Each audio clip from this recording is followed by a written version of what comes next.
Hello everyone, welcome to Gaynagati. কি ভাবছেন অনন্যা আজকে ফুল গাছ এই সমস্ত কিছু দেখিয়ে ভিডিওটা কেন স্টার্ট করলো? ভিডিও থাম্বনেল এবং টাইটেল দেখে তো আপনারা বুঝেই গেছেন যে আজকে আমি রাখি বানানোর একটা ভিডিও শেয়ার করব।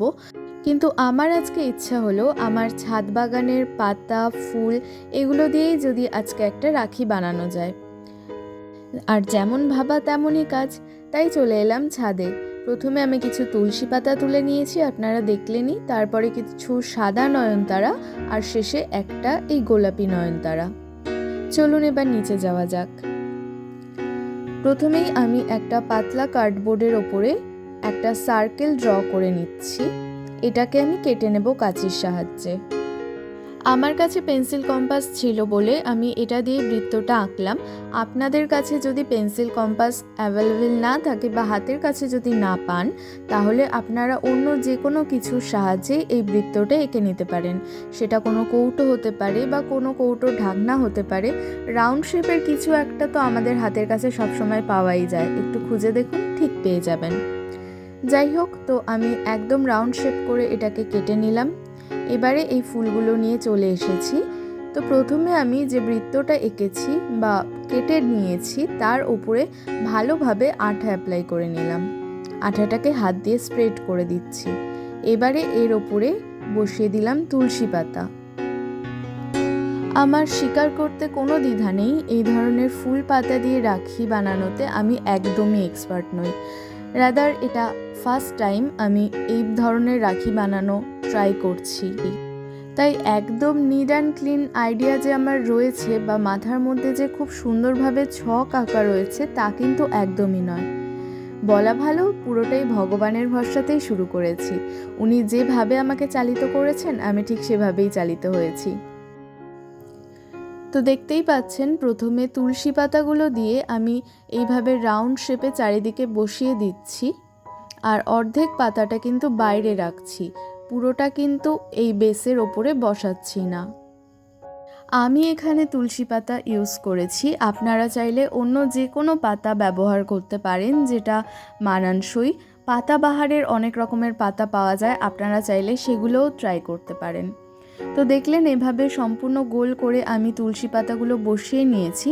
এবারে আমি নয়নতারার পাপড়িগুলোকে ছিঁড়ে নিয়েছি।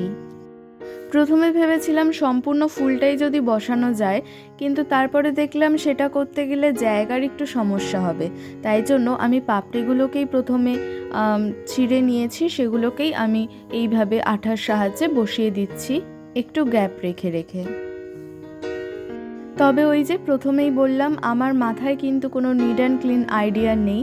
তাই প্রথমে গ্যাপ রেখে পাপড়িগুলো বসানোর পর মনে হলো যে আমি গ্যাপগুলো রাখবো না, ওগুলোকে ফিল করে দেব। তারপরে আবারও আর একটা নয়নতারা ফুলের পাপড়িগুলোকে ছিঁড়ে নিয়ে আমি বসিয়ে দিয়েছি। এবারে এই যে গোলাপি নয়নতারা ছিল এর বোঁটাটাকে আমি কেটে দিলাম, দিয়ে এবারে এটাকে একদম মাঝ বরাবর বসিয়ে দেব। প্রথমে তো আঠাটা অ্যাপ্লাই করেই নিয়েছি, এবারে দেখুন ফুলটাকে বসিয়ে দিলাম। ব্যাস, রাখির ফ্রন্ট সাইডটা কিন্তু একদম তৈরি হয়ে গেছে। আমার কিন্তু মন্দ লাগছে না, আপনাদের কেমন লাগলো সেটা কমেন্ট করে জানিয়ে দিন। চলে যাচ্ছি পরবর্তী স্টেপে। এবারে এই ব্যাক সাইডের সাথে আমি রোপ অ্যাটাচ করব। আমি এখানে টুইস্টেড রোপ ইউজ করছি।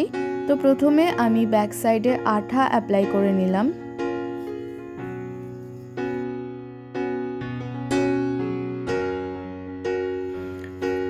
আঠাটাকে এরপর আমি ভালোভাবে স্প্রেড করে নিচ্ছি আঙুলের সাহায্যে।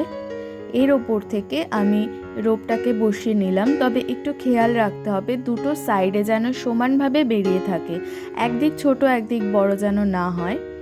এবং এখানে আপনারা আপনাদের আইডিয়া মতো, আপনাদের সুবিধা মতো আঠাটাকে অ্যাপ্লাই করে নেবেন, যাতে পরবর্তীকালে রোপটা ছিঁড়ে যাওয়ার বা খুলে যাওয়ার কোনো সম্ভাবনা না থাকে। তার উপর থেকে আমি আবারও একটা কার্ডবোর্ড পেপার পাতলা অ্যাটাচ করে দিলাম। এই আঠাটা শুকিয়ে গেলেই আমি বলতে পারবো যে আমার আজকের এই রাখিটা কিন্তু একদম কমপ্লিট হয়ে গেছে। ফুল এবং পাতা দিয়ে এই রাখি বানানোর আইডিয়াটা আপনাদের কেমন লাগলো সেটা কিন্তু অবশ্যই জানাবেন আমাকে।